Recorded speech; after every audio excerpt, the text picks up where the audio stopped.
D'Adonville, au milieu des grandes cultures beauceronnes gourmandes en produits chimiques, voici la jardinerie d'Elbar, entreprise familiale, 35 employés, 6000 m² où viennent aussi se servir les agriculteurs voisins. Ici, ils ne trouveront plus de traitements chimiques pour leur jardin. Le rayon, déjà très réduit depuis 2 ans, est désormais vide. Plus de chimie. Qu'en pense la clientèle? Elle prend ça avec inquiétude. Les gens ont besoin d'être rassurés. Ils ont peur de ne pas avoir de solution pour leur jardin. Et c'est un changement d'habitude. Donc on n'aime pas trop généralement changer ses habitudes.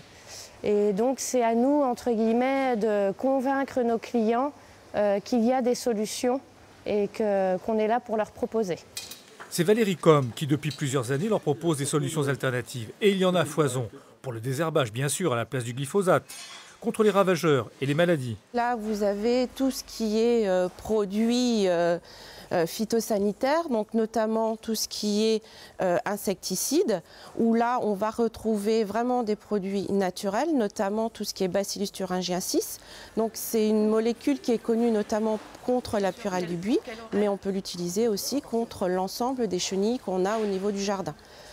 Pour tout ce qui est puceron, on a une gamme de huile de colza par exemple qui va permettre d'avoir un plus large spectre au niveau d'autres insectes. Ça restera tout aussi efficace qu'un chimie. La différence, c'est que là, il faut aller plus régulièrement dans son jardin, mieux observer et de façon à traiter un peu plus préventivement que curativement.